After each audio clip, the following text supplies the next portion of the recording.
आराधना एक संयुक्त परिवार की आदर्श बहू थी। घर में कुल 9 लोग थे। सास, ससुर, जेठ, जेठानी, उनके 2 बेटे, पति सुरेश और उनकी बेटी रिया। परिवार में रसोई, पूजा पाठ एवं संपत्ति सब सामूहिक था। उनका व्यापार भी सामूहिक था। आराधना बहू के सारे फर्ज खुशी खुशी निभाती थी। अपने बारे में सोचने से पहले पूरे परिवार के बारे में सोचती।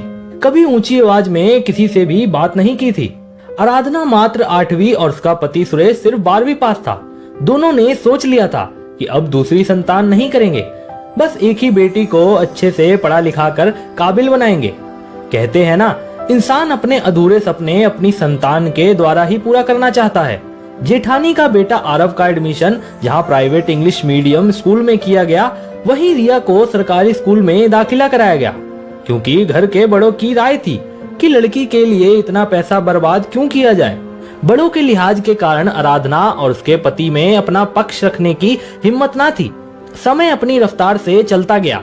आराधना ने बेटी को पढ़ाई के साथ साथ गृह कार्य में भी कुशल बनाया। वह कहती थी, बेटा, एक लड़की चाहे पढ़ाई में कितनी भी माहिर क्यों ना हो, रसोई की थोड़ी बहुत जानकारी तो होनी ही चाहिए। मैं चाहती हूँ कि मेरी बेटी को आगे चलकर तकलीफ ना हो।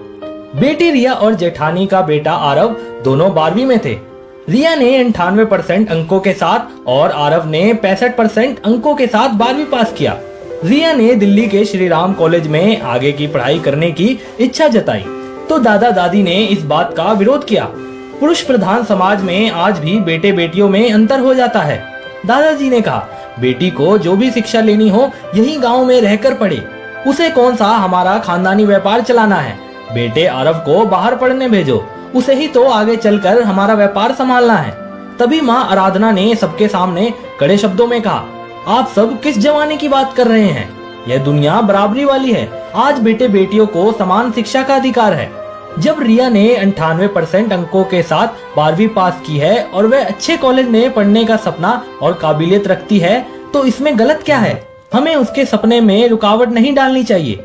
और रहा बिजनेस का, तो वह पढ़ लिख कर अपना बिजनेस भी कर सकती है या ससुराल के बिजनेस में मदद भी कर सकती है। पढ़ लिख कर आर्थिक रूप से स्वतंत्र होगी तो किसी भी परिस्थिति का सामना कर सकती है। शिक्षा बेटे और बेटियों दोनों के लिए समान रूप से महत्वपूर्ण है।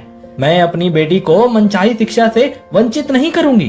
तभी सुरेश कहता है, मैं आराधना की बात से पूरी तरह सहमत हूँ। हमें रिया को उसके सपने पूरे करने से नहीं रोकना चाहिए। बेटे को भी अपनी बेटी का पक्ष रखते देख दादाजी रिया को बाहर भेजने के लिए राजी हो गए। रिया ने बिजनेस मैनेजमेंट में मास्टर्स की डिग्री ले ली और गांव आ गई। वहां उसने ऑर्गेनिक मसालों का स्टार्टअप शुरू किया। रिया ने हाशिए पर जीने वाली महिलाओं को मजबूत करने के मकसद से बिजनेस शुरू किया। हर दिन कई महिलाएं 20 तरीके के 100 किलो मसाले तैयार करती हैं। रिया ने अपनी वेबसाइट भी बना ली। जहां पहले 50 कस्टमर से शुरू हुआ बिजनेस हर महीने 20,000 लोगों की विजिट तक पहुंच गया। रिया ने न केवल अपने परिवार का नाम दुनिया में रोशन किया, बल्कि कई जरूरतमंद महिलाओं को रोजगार देकर आर्थिक रूप से स्वतंत्र बनाया। आज दादाजी समेत सारा गांव माता पिता की परवरिश पर गर्व महसूस कर रहा है। दोस्तों, शिक्षा व्यक्ति के विवेक को जगाकर सही दिशा प्रदान करती है। इसमें लिंग भेद नहीं करना चाहिए। दोस्तों, आपकी इस वीडियो के बारे में क्या राय है, कमेंट करके